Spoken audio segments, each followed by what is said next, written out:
नमस्कार, बहुत स्वागत है आपका। पूछताछ झारखंड देख रहे हैं आप। मैं हूं आपके साथ शिवम सोनी। मुलाकात बहाना 24 पर निशाना। जी हां, क्योंकि आज दिल्ली के मुख्यमंत्री गए थे झारखंड की राजधानी रांची और मुलाकात हुई और बात हुई हेमंत सोरेन से, झारखंड के मुख्यमंत्री से, और साथ में मौजूद रहे पंजाब के मुख्यमंत्री भगवंत मान। केंद्र सरकार के अध्यादेश के खिलाफ बातचीत हुई। इसके साथ साथ विपक्षी एकता पर भी बात हुई। केंद्र के अध्यादेश के खिलाफ हालांकि अलग अलग राज्यों के मुख्यमंत्रियों से मिल रहे हैं। जो गैर बीजेपी शासित मुख्यमंत्री हैं उनसे मुलाकात कर रहे हैं मुख्यमंत्री अरविंद केजरीवाल, और इसी के चलते आज मुलाकात की थी झारखंड के मुख्यमंत्री हेमंत सोरेन से। तो वहीं इस मुलाकात पर सियासत भी तेज हो गई। बाबूलाल मरांडी ने ट्वीट करके दोनों बड़े नेताओं को घेरा। रिपोर्ट आप देखिए, उसके बाद चर्चा की शुरुआत करेंगे। ये मुलाकात है देश की सियासत के रणबांकुरों की। ये मुलाकात है 3 राज्यों के मुख्यमंत्रियों की। ये मुलाकात है झारखंड के सीएम हेमंत सोरेन के साथ दिल्ली के सीएम अरविंद केजरीवाल और पंजाब के सीएम भगवंत मान की। जी, दिल्ली के मुख्यमंत्री अरविंद केजरीवाल रांची में झारखंड के मुख्यमंत्री हेमंत सोरेन से मुलाकात करने पहुंचे तो दिल्ली से लेकर रांची तक सियासत सवाल पूछने लगी। मसला तो केंद्र सरकार के अध्यादेश के खिलाफ केजरीवाल का विपक्ष को साथ लाने का है, मगर क्या ये बहाना है 2024 निशाना है? एक और जहां दिग्गजों की मुलाकात हो रही थी, अध्यादेश और विपक्षी एकता का सुरताल हो रहा था, तो वही दूसरी ओर झारखंड के पूर्व मुख्यमंत्री बाबूलाल मरांडी के जरिए दोनों की मुलाकात के अलग ही मायने निकाले जा रहे हैं। देखिए क्या लिखा बाबूलाल मरांडी ने। केजरीवाल जी आज हेमंत जी से मिल रहे हैं। संयोग है कि शराब घोटाले में केजरीवाल के पूर्व उप मुख्यमंत्री जेल में बंद हैं, जिन्हें दिल्ली हाई कोर्ट ने जमानत देने से मना कर दिया। झारखंड में भी शराब घोटाले की परतें खुल रही हैं और जांच आगे बढ़ रही है। मुझे तो संदेह है कि कहीं राजनीतिक चर्चा का बहाना बनाकर जांच की आंच से बचने का उपाय तो नहीं खोजा जा रहा। बता दें कि केजरीवाल ऐसे तमाम दलों का दरवाजा खटखटा रहे हैं जो केंद्र सरकार के खिलाफ उनका साथ देने को तैयार हो सके। उन्होंने कांग्रेस के साथ साथ कई विपक्षी दलों के नेताओं से मिलकर इस मुद्दे पर समर्थन मांगा है। यही कारण है कि वे यहाँ आए हैं और झारखंड के मुख्यमंत्री हेमंत सोरेन से मुलाकात कर समर्थन मांग रहे हैं। Bureau report, India watch.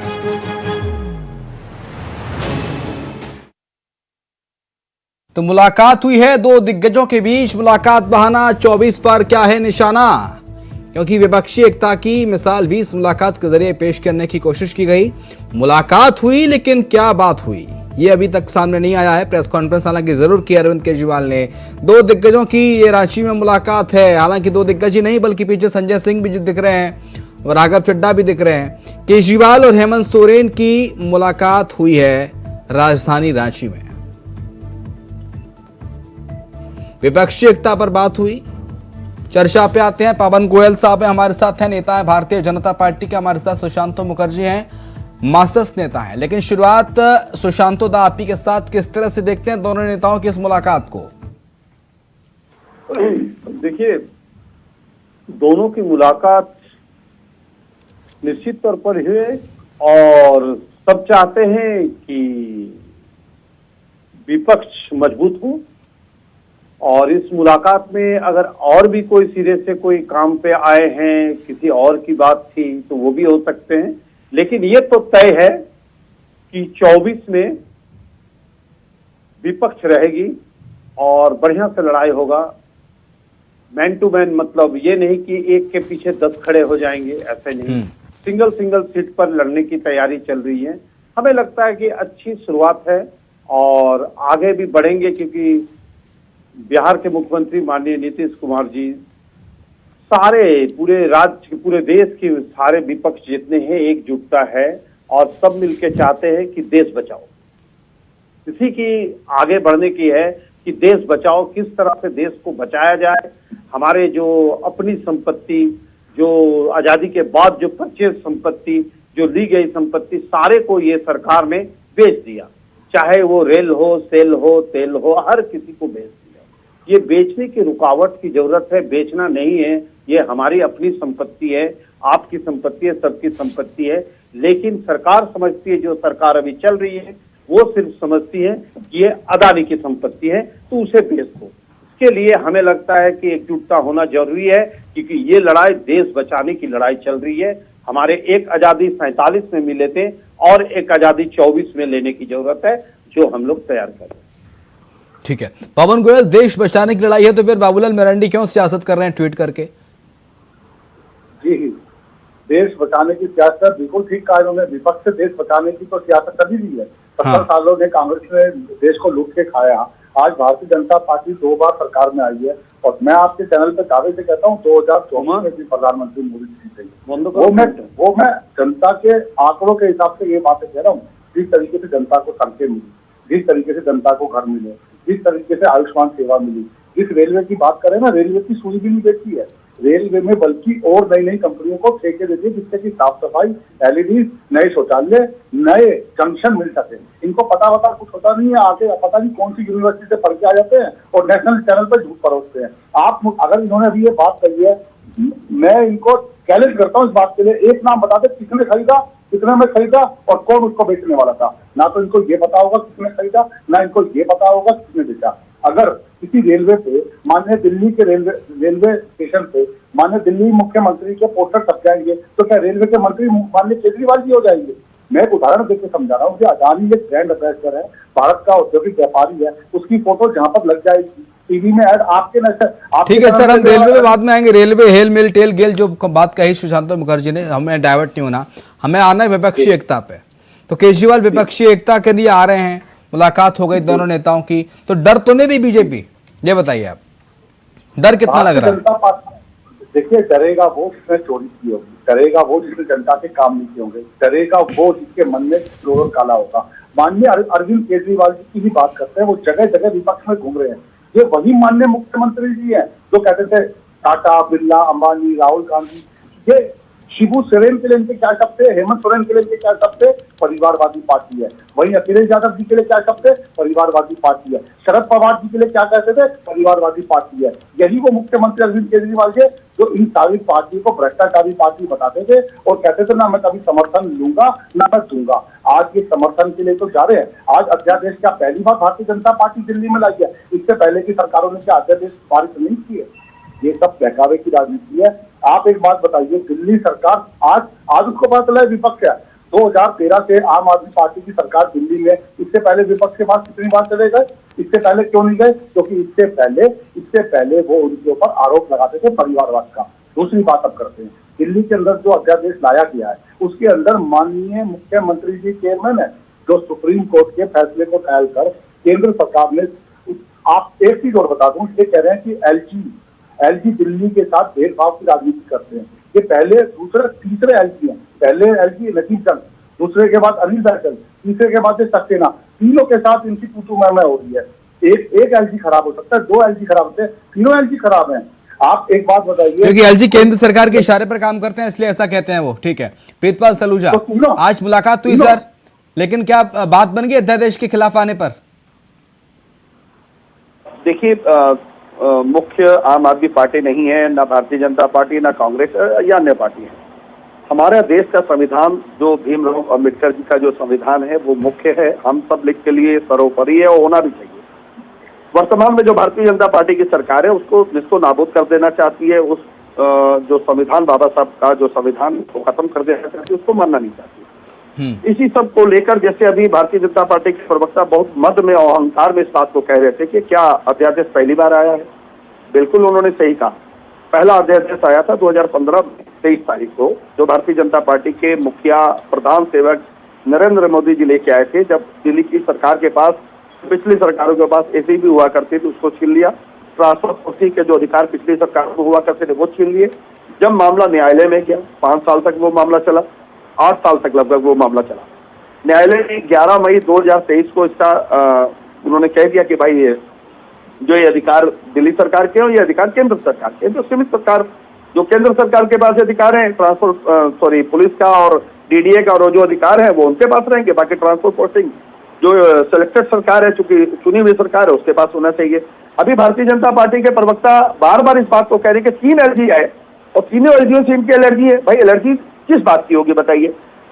LG जो होते हैं वो है सिलेक्टेड, यानी उनको भेजा गया है, और जो अरविंद केजरीवाल वो इलेक्टेड है। वो चुन के आए हुए हैं।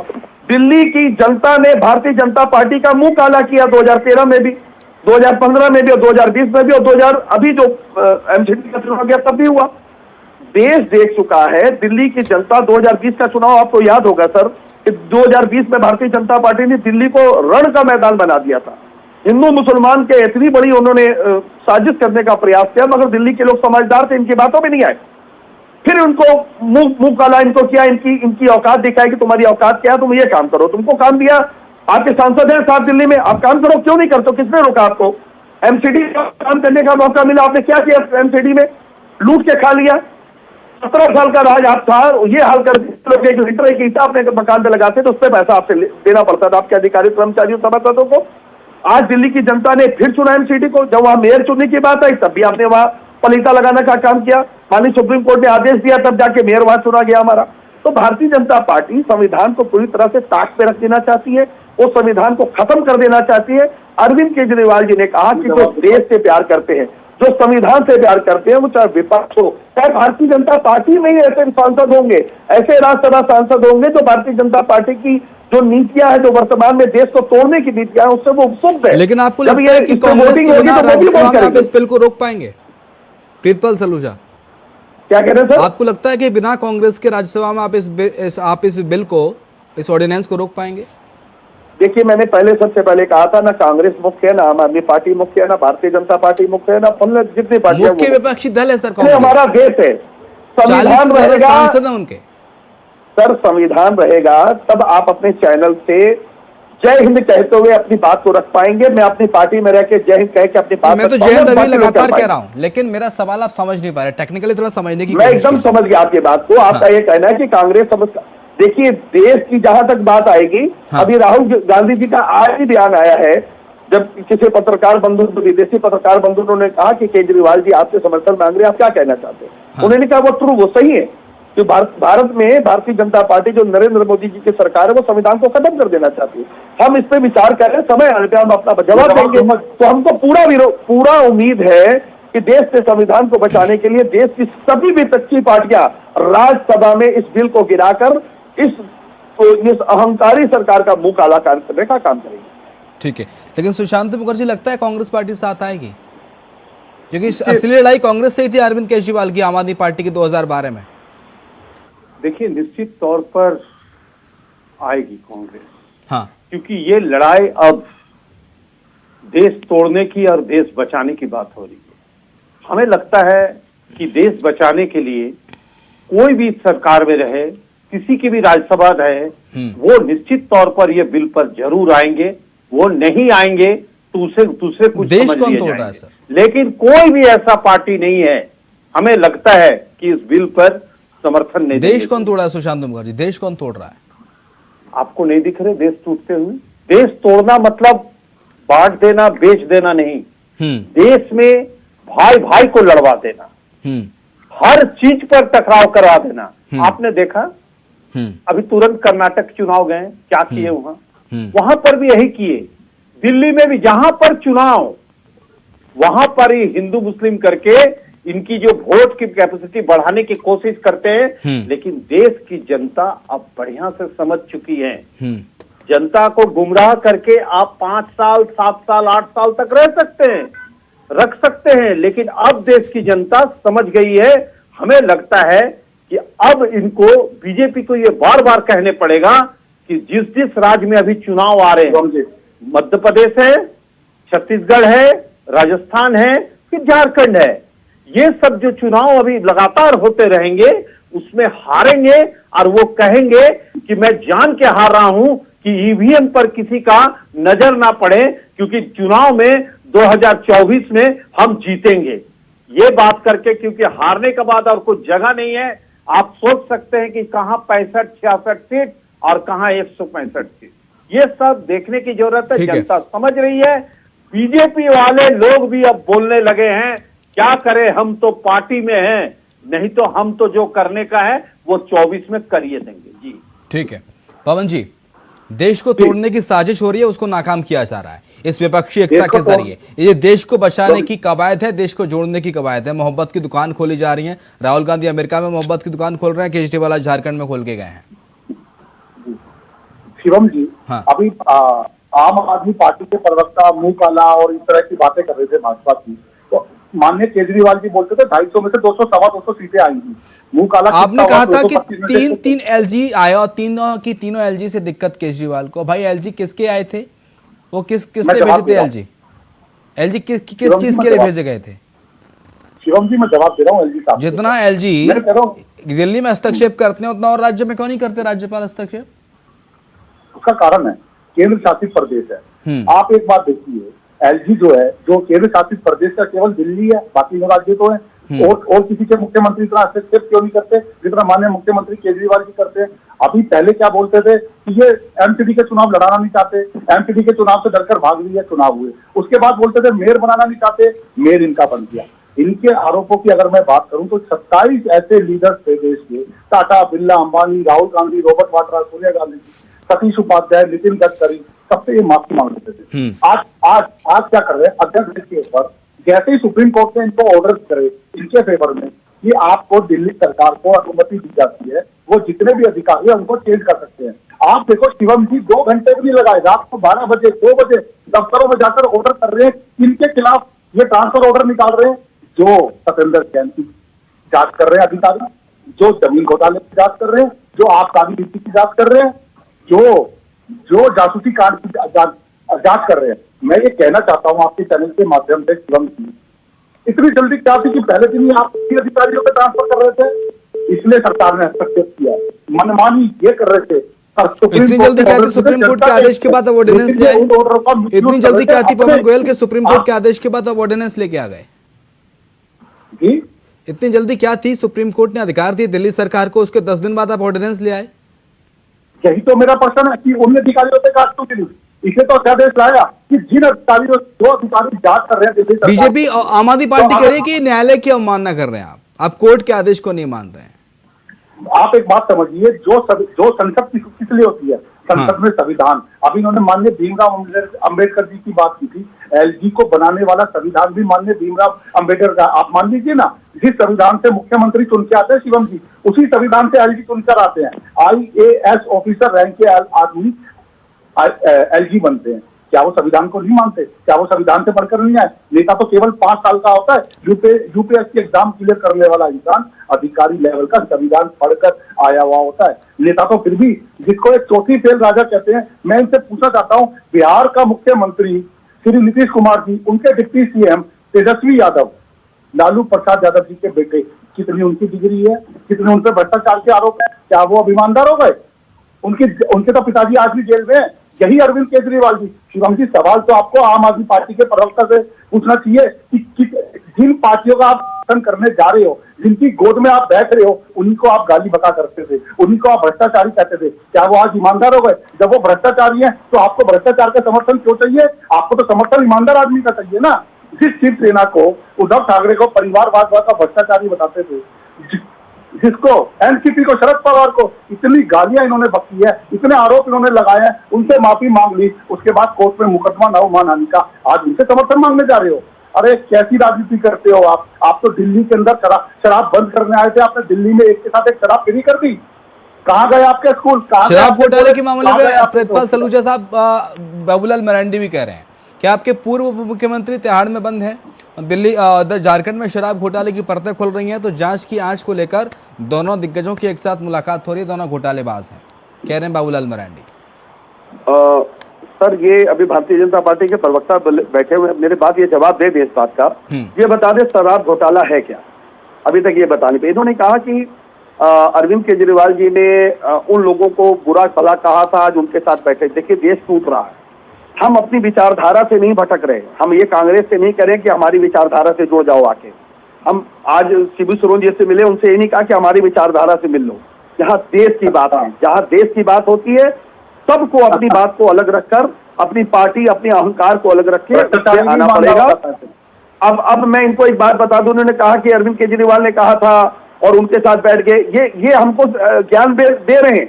जो अफजल गुरु, जो हमारा मंदिर है देश का, एक एक बच्चा उसको मंदिर मानता है। संसद अफजल गुरु ने जिससे हमला किया था, उसको वो आतंकवादी ना मान के शहीद मान के उनके साथ गलबैया करके सरकार में जाते हैं। ये हमें औकात हमारी दिखाएंगे। ये भारतीय जनता पार्टी जिनके कोई इनके श्यामा प्रसाद मुखर्जी जिनको ये मानते हैं 1943 में मुस्लिम लीग जो जिन्ना की पार्टी थी उसकी पार्टी में वित्त मंत्री हुआ करते थे, ये हमको हमारी औकात दिखाएंगे। देश को तोड़ने वाले, देश को बेचने वाले, जो गांधी के गौर से हत्या करता उसको ये नमस्कार करते उसकी मूर्तियां बनाते हैं। उस बंदे को जो तलवे चाटा करता था उसके नाम से आप सीलिंग बना रहे हैं महाराष्ट्र में, उनके नाम से बड़े बड़े आप मोहल्ले खड़े कर रहे हैं, यहाँ का स्टेशन का नाम चेंज कर रहे हैं।